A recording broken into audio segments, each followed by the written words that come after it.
গণমাধ্যমের প্রিয় সাংবাদিক ভাই বোনেরা, আপনারা নিশ্চয়ই অবহিত রয়েছেন যে কিছুদিন আগে সুইজারল্যান্ডের জেনেভাতে ইন্টারন্যাশনাল লেবার অর্গানাইজেশন বা আইএলও, যেটা আন্তর্জাতিক শ্রম সংস্থা, সেটার গভর্নিং বডি মিটিং ছিল। সেখানে বাংলাদেশ থেকে সরকারের পক্ষ থেকে আমরা প্রতিনিধিত্ব করেছিলাম। শ্রম এবং কর্মসংস্থানের মাননীয় মন্ত্রী আরিফুল হক চৌধুরী ছিলেন সেখানে।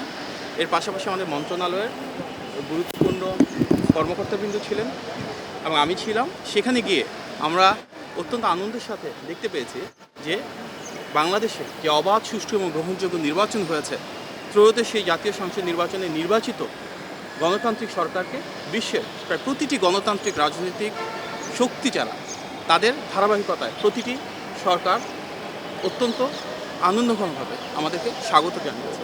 আমাদের নির্বাচিত প্রধানমন্ত্রী, গণমানুষের নেতা জনাব তারেক রহমানকে প্রতিটি দেশ থেকে অভিনন্দন জানানো হয়েছে এবং আমাদের এই সরকারের সাথে একসাথে কাজ করার জন্য, সহযোগিতার জন্য আহ্বান জানানো হয়েছে।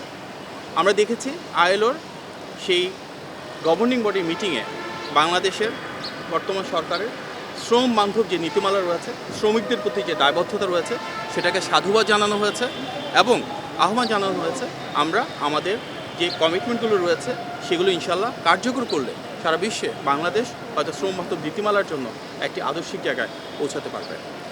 সেখানে আমরা আইএলওর যিনি মহাপরিচালক রয়েছে ওনার সাথে মিটিং করেছিলাম এবং ওনাকে আহ্বান জানিয়েছি ইনশাল্লাহ জুন মাসে আইএলওর মহাপরিচালক বাংলাদেশে আসবেন এবং তিনি আমাদের মাননীয় প্রধানমন্ত্রীর সাথে ইনশাল্লাহ দেখা করবেন।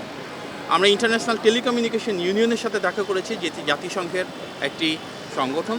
সেখানে ওনারা ইন্টারন্যাশনাল টেলিকমিউনিকেশন ইউনিয়নের যিনি মহাপরিচালক, আমাদের যে টেকনোলজিক্যাল পলিসিগুলো রয়েছে, প্রযুক্তিগত যে উৎকর্ষ রয়েছে সরকারের বিভিন্ন কর্মযোগ্যকে, সেটাকে সমর্থন জানিয়েছেন, সেটাকে সাধুবাদ জানিয়েছেন এবং জাতিসংঘের মহাসচিবের পক্ষ থেকে জুলাই মাসে ওনাদের আর্টিফিশিয়াল ইন্টেলিজেন্স নিয়ে জেনেভাতে একটা প্রোগ্রাম হবে। সেই ইভেন্টে আমাদের মাননীয় প্রধানমন্ত্রীকে জাতিসংঘের মহাসচিবের পক্ষ থেকে ইনভাইট করা হয়েছে।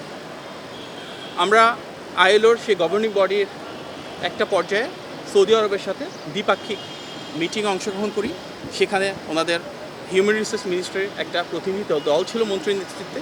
সেখানে বাংলাদেশ থেকে কিভাবে সৌদি আরবে আরও বেশি দক্ষ এবং যোগ্য শ্রমিক আমরা পাঠাতে পারি, আমাদের যেসব টেকনিক্যাল ট্রেনিং ইনস্টিটিউট রয়েছে সেখানে কিভাবে একসাথে কোলাবোরেশন বাড়াতে পারি, আরবি ভাষা শিক্ষার ক্ষেত্রে কীভাবে সৌদি আরবের যে কারিগরি উৎকর্ষ রয়েছে সেটাকে আমরা ব্যবহার করতে পারি, এই ধরনের দ্বিপাক্ষিক সম্পর্ক উন্নয়নে আলোচনা হয়েছে। এবং আমাদের মূল লক্ষ্য বাংলাদেশ থেকে সৌদি আরবে যে জনশক্তি রপ্তানি হয় সেটা আনস্কিল, সেমি স্কিল এবং স্কিল প্রত্যেকটা ক্ষেত্রে আরও কীভাবে বাড়াতে পারি। আমাদের মূল উদ্দেশ্য এই গণতান্ত্রিক বাংলাদেশে যেন আমাদের যে তরুণীরা রয়েছেন, যুবক রয়েছেন, যুবতীরা রয়েছেন, ওনাদের দেশের ভেতরে, দেশের বাইরে আমরা ব্যাপক কর্মসংস্থান সৃষ্টি করতে পারি। সেই জন্য ওনাদেরকে দক্ষ এবং যোগ্য হিসেবে গড়ে তোলার জন্য আমাদের মাননীয় প্রধানমন্ত্রী যেভাবে তৃতীয় ভাষার উপর গুরুত্ব আরোপ করছেন, সেই ভাষা শিক্ষার মাধ্যমে ওনাদেরকে সারা বিশ্বের জন্য একটি রোল মডেল কান্ট্রি গড়ে তুলতে পারি জনশক্তি রপ্তানিতে। সেই জন্য সৌদি আরবের সাথে আমাদের আলোচনা হয়েছে। সামগ্রিকভাবে সুইজারল্যান্ডের জেনেভাতে আমাদের যে ভিজিট, তার মাধ্যমে সমগ্র বিশ্ব থেকে গণতান্ত্রিক বাংলাদেশ সরকারের প্রতি যে সমর্থন এবং সাধুবাদ এবং গণমানুষের নেতা নির্বাচিত প্রধানমন্ত্রী জনাব তারেক রহমানের প্রতি স্বতঃস্ফূর্ত সমর্থন এবং জনগণের এই সমর্থনের প্রতি সামগ্রিক বিশ্বের যে আবেগ, আকর্ষণ রয়েছে সেটা প্রতিফলিত হয়েছে।